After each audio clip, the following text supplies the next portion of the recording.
All right, everybody. Well, welcome and thank you for being here today. Um, I'm excited to be here. I'm excited to talk about this topic. I am Lynn Rowe. I'm a business coach and I'm a facilitator for the Alternative Board. So I work with Jean Vahensky and sometimes with Larry as well. And today I'm going to talk about what it's like to launch something new. And when I'm talking about a launch, I'm thinking about a new product or a service or something that you're going to use the internet to market it with. So I often think that we're just moving too fast, just in general. And when we do move too fast, it costs us time. Let me give you an example. Um, you run out of the house in the morning, you're racing to get the kids to school, and you figure out, oh shoot, I left my computer bag at home. So what happens? You have to go back home to get your computer bag. Now you're late to work. So this is something that happens a lot for lots of people. We start rushing, and something gets left behind. I'm guilty often of I'm sending out an email. I was rushing to get it out. I forgot to add the attachment. So now I have to go back. I have to recreate the email, add the attachment, and send it out to the other person who now has two emails to read from me instead of one. Just another case where, if I slowed down for just a couple minutes and thought about it and said, do I have everything included here? It would be better. So it costs us a lot of time when we don't slow down long enough to think something through. It also can cost us a lot of money. Simple example, for a lot of us, we're rushing to get things done. We're really hungry, forgot to plan for dinner. So we stop at a fast food restaurant or we pick up a ready-made meal at the grocery store because we're out of time. And what happens? We end up with a meal that doesn't really taste very good. It wasn't very healthy, and it costs us a lot of money. Same thing happens in relationships where we're kind of rushing to get to know someone or rushing to get to the next thing, right? And if you don't take the time to get to know them and learn what they expect or what they need, the answer almost always is no. You can think about when you were dating, if you just kind of rush to, let's go out, and you didn't get to know them a little bit, you've got something there that isn't going to probably work, right? So this happens in business too, where we're moving too fast. And as a business coach for the last 10 years, I see this all the time with my clients. They hire someone too quickly because, oh my gosh, I just need a warm body to solve this problem for me. Then they're stuck with that warm body that isn't really the right person for their business, right? And it happens when you're marketing as well. If you don't think through what you're doing with the marketing, you end up sending out something that really doesn't appeal to your clients.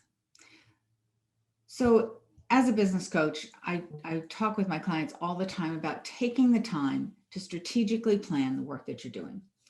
And when you do that, it usually saves you both time and money. So now let's talk about how that applies to a launch. So first of all, let's talk about what is a launch. Generally, it's a lead generating strategy or it's a new product. Sometimes it's a course. Sometimes it's something you're offering for free. Sometimes you're inviting someone to something.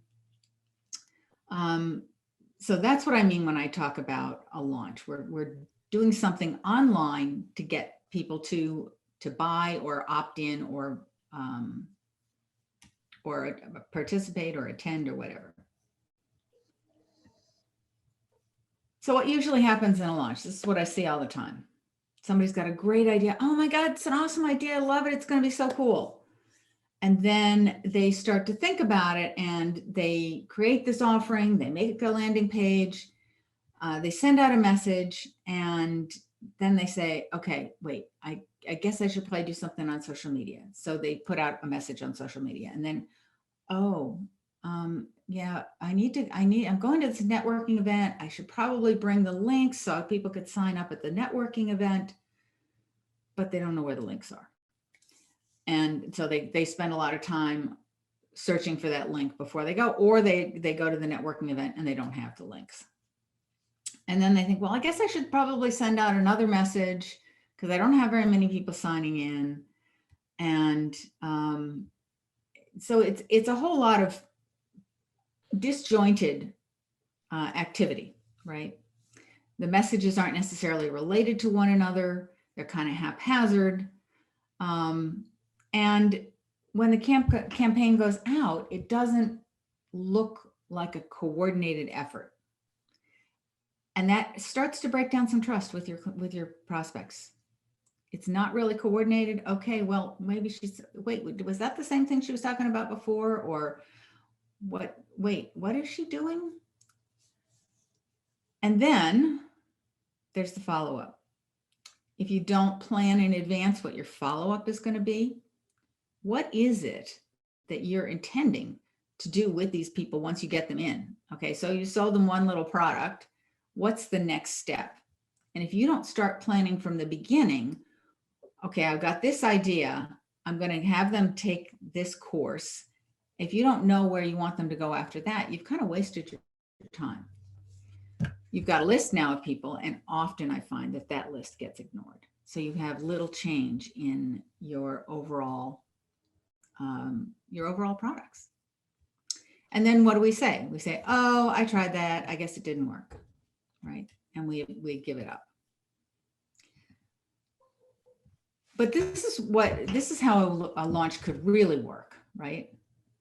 If you plan for the launch in advance. And I have to tell you, it doesn't have to take a long time. People sometimes think, I don't have time for planning. I just have to get it done. But if you spent an hour planning a launch that was going to go over a few weeks, it's not that much time to plan, and it'll save you a ton of time in the future. So there's 3 steps to it. There's planning the strategy. Is this, we'll talk some more about strategy in a minute, but what's the strategy? Why am I doing this? Is it going to get me to where I want the clients to be? The second thing to plan is the marketing. How am I going to market it? How do I get it out there? How do I keep a consistent message so that people understand what I'm doing and why? And then there's to plan the follow-up. How are you going to follow up with these people? What do you want them to do after they've attended this one thing or bought this first product or whatever it is? So first step, you have this cool, oops, sorry, let me go back. You have this cool idea. And I see often people come up with this cool idea. Oh, yay, it's going to make an awesome video. I can make this fabulous video of underwater basket weaving. It's going to be so cool. But is it related to their business? No, it's not related. I don't know anybody who sells underwater basket weaving. But the point is that not everything you think of that's a great idea is actually a great idea for you to do for your business. So the first question to ask yourself is this, does it fit in my overall strategy? Is it something that makes sense with what else I'm doing?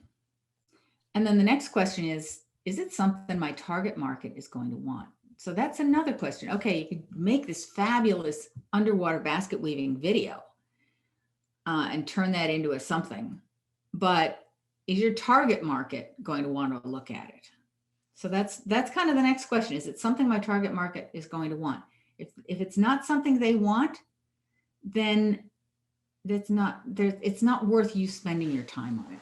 So really think about what is the strategy that you're going to use, and how does this product or service or course, how does it fit into your overall business strategy?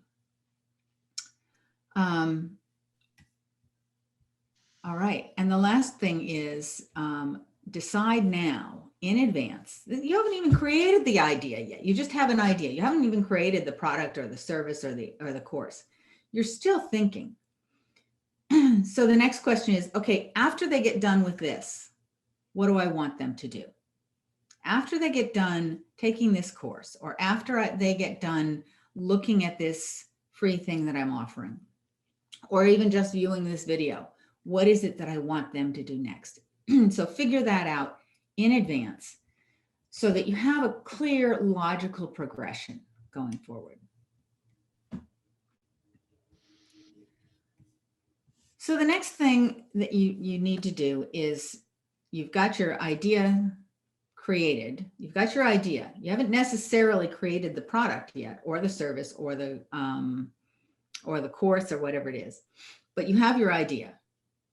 So now you're going to start thinking about all of the details that go with it. And I recommend, I think this is really the greatest thing, you put it all into one document, okay? And you do this in advance of actually creating your product, because often when you think through the questions that we're going to come up with in a minute here, often you don't know what you don't know what you're going to put into your product or your course or your offering until you've thought through these other questions. Okay, so you're thinking about this offering you want to put out there, and you're going to start asking yourself, what do I need to do to connect to the audience, my target audience? Okay, so now you're focusing in on your target audience. What are the pain points? What are they suffering from that my product or service or course or whatever it is, event is going to solve? Okay, what are the pain points I'm going to solve? What are the content points that I'm going to put into that, whatever it is, that launch, that thing that I'm creating? What are they going to learn?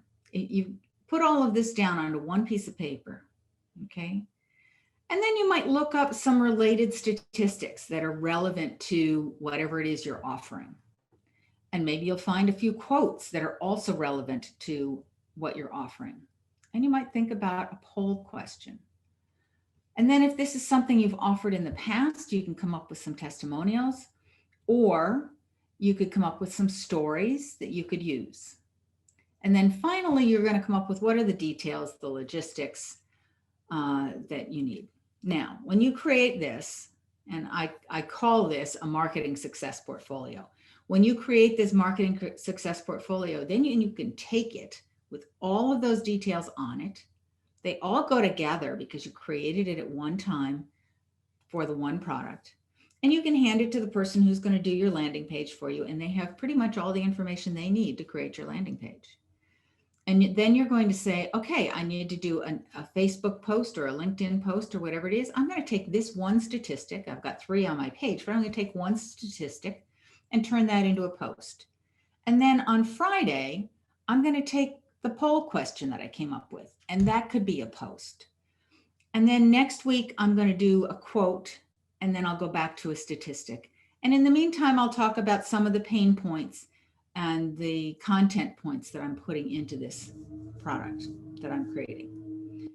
Can you see how that would make things so easy? It's all there in one place on one document.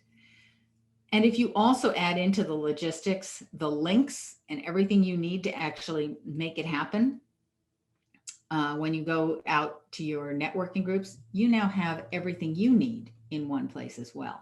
It makes the job easy for the person creating your landing page, and it makes it really easy for you. So that's what I recommend. Then you do your marketing. You write the campaign, a campaign email. So I recommend that you, if it's something that you're going to market through email, make a consistent email campaign in advance, 3 to 5 emails that you're going to send out, all from this same page, this marketing success portfolio. You're going to create your social media posting for whatever social media platform that you're using, or multiple ones. And you're going to have there the links that you need when you go to networking things, so that people can easily opt in to your event or your product or your service or whatever it is. And the last thing is you're going to start to plan your follow-up. And it's going to be a nurture. It's going to be, how are you going to follow up? What's the process you're going to use to follow up? And then what happens to the people that you've brought in, that list that you've brought in? And I know you've all heard the money is in the follow-up. So this is really critical, knowing how you're going to follow up and put it on your calendar. If your follow-up is an email campaign, then schedule that in advance. Again, you've got all of that information in one place to help you. If it's going to be a phone call, you're going to make phone calls to people, or you have invited people to call and speak with you, make space on your calendar so that you can make those phone calls. And know what you're going to say and know where you want those people to go at the end of the phone call. Do you want to invite them to invite them to purchase another product? Do you want to invite them to attend an event? Whatever it is that you want them to do next, know where you're going to go. And finally, those people who are not ready to buy from you or to take the next step, you need to know what you're going to do with them next. So maybe you put them into onto a list of people who get your newsletter on a regular basis, so they continue to see your name in front. And it probably also means that you need to connect to these people on your social media sites, LinkedIn, Facebook, Instagram, wherever, so that they can see whatever posting you have to encourage them to get to know you even better. So you can see how putting it all together in one place and spending a little bit of time to plan it out. It really doesn't take that long, an hour, maybe two, to plan this whole launch could really save you a lot of time and a lot of stress, because I've seen so many people create a launch, they spend a lot of time on it, nobody buys because it didn't appeal to their target market. It appealed to someone else, not in their target market. And the someone else didn't want to buy take the next step. It wasn't the right next step for them. So I have for you something that I think is really cool. It's a fillable form. It's a free gift. So you guys can go to lynsfreegift.com. Don't forget the S, Lynn, Lynnes, freegift.com. And you'll download, there's a roadmap to a launch there. It's kind of a summary of all of what I've spoken about today. And the very last 2 pages is a fillable form. It is your marketing success portfolio. So you can download it, you can use it over and over and over again to create a really successful launch. You'll also see that after you download the freebie, there's an opportunity for you to sign up for a free call with me, a business acceleration call. We'll talk about what you're planning for your next launch, and I'll help you plan it out. Or if you're not sure what to do for a next launch, we'll have a conversation and I'll help you identify what might be a great next lead generating launch for you. So whether you meet with me or not, I hope you download the free gift, because I think it's really valuable and helpful to everybody. And my wish for you is that you take the time to plan out your next launch, your next program, your next course. Plan it in advance. Get all of the materials and ducks together so that you make it easy and simple for yourself, and so that ultimately you'll save time, you'll save some money, and you'll have a more successful launch. So does anyone have any questions? What can I answer for people? So we have a question that, well, it's really a statement. Your timing for this information is impeccable. So that's. I am very happy for whoever that is, that this is Ellen DeVitro. Thank you, Ellen. Oh, perfect. Ellen, I didn't know you were on the call. I'm so glad you're here, and let's have a conversation. I'll help you figure out whatever your launch is that you've got coming up. So I guess I would ask the question, how much of this do you think can be adapted for a business that someone who's in business today and is, in that middle of struggling along? So people often who are in business today, they've got, you could do this for something simple, like I'm offering a free call, or a free, even something like this free download that I've got right now. You could do it with that. But it's a great way, even if you've been in business for a while, it's a great way to get people excited about what you're doing and hold all of the information together for you so that you can excite people in a launch. So if you wanted to offer a course, or if you offered a brand new service, let's say you're a salon and you're offering a special service for proms, because it's that time of year, right? You could use the same roadmap to a launch for what do I do to market my new prom special. So it really can work for almost any kind of business. I guess that's a product offering. You can use it, adapt it to a product offering as well. Yep, you could use it for a product offering, and you've written a book. It's a great thing you could do if you want to market the book, right? So yes, a product offering works, a service offering works. It's really, the idea is to spend some time in advanced planning and don't just jump in. That's really what I want to get across here. Don't just jump in and start doing something. Stop, think about it, plan it out. And again, it doesn't have to take a long time to plan it out. Plan it out and spend an hour. Sometimes it's half an hour. It doesn't have to take that long to plan it out. So, we have a question come up. Dana says, totally agree with being too busy. Stop, think, plan. I love it. Great, Dana. I'm glad. And I use that. That's kind of the way I think about everything in business. Stop, think it through, plan it out. It doesn't have to be a launch. I mean, you can use this at home. I recommend that you do something like this at home as well. Okay, the dog threw up on the rug. Before you start cleaning that up, stop for a second, think about it. Okay, how do I do this so that I don't make it worse? Before you grab those towels and you start smearing it into the rug, stop for a second and think, how do I do this so that I don't smear it into the rug? Maybe I take a knife and scrape it off the top. I don't know. But the point is, if you stop and think for just even at 30 seconds, sometimes you can have a much better outcome. It's having a plan, executing on it. Exactly. Great information. And really, there's just a couple questions to ask when you're doing this. It's okay, what is the outcome I want to have, right? For anything, what do I want it to look like when I'm done? A launch, cleaning up after the dog, whatever it is, what I want it to look like after I'm done. What are the roadblocks? What are the issues that could get in the way? So with the launch, we were talking about, I could have a product here that doesn't appeal to my target market, right? That's a roadblock that you need to get around. You need to figure out how to get past. And the last question is, what do I need to get right? So in this case, I've helped you put together in the marketing success portfolio, I've helped you put together what you need to get right. But those are the 3 questions to ask with just about everything.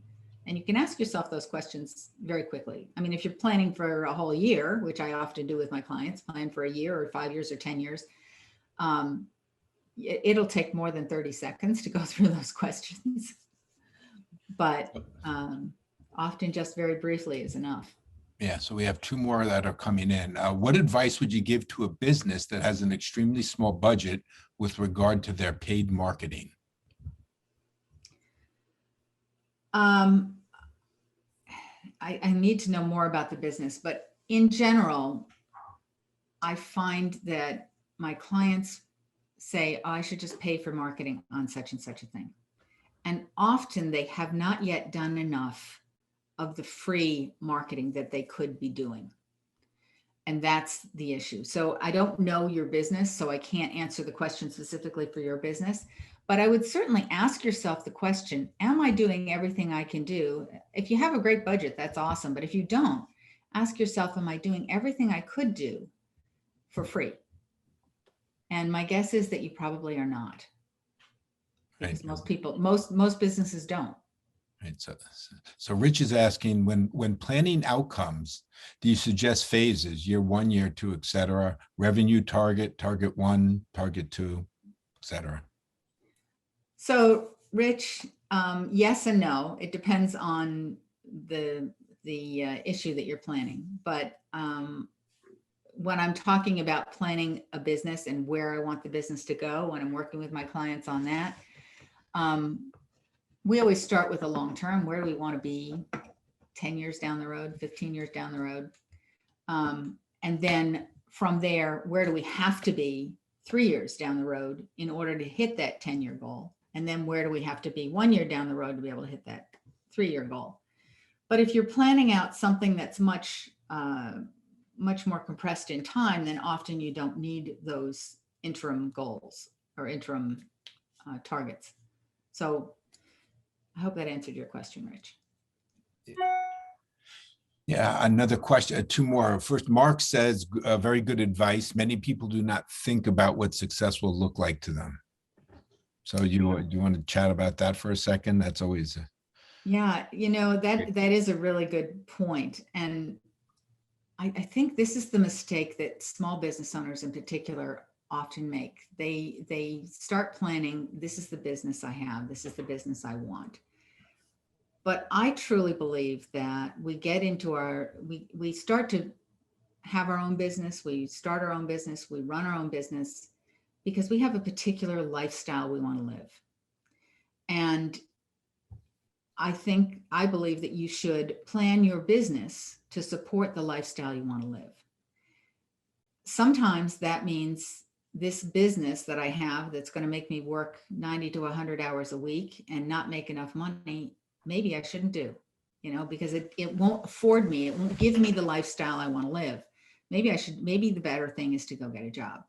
So I really think that you need to start with what's the lifestyle I want to live, and then design your business to support that lifestyle. begin with the end in mind. Begin with the end in mind. Yeah. If I plan my launch strategy throughout the next year or 5 years, how frequently should I reevaluate or retune my launch plan?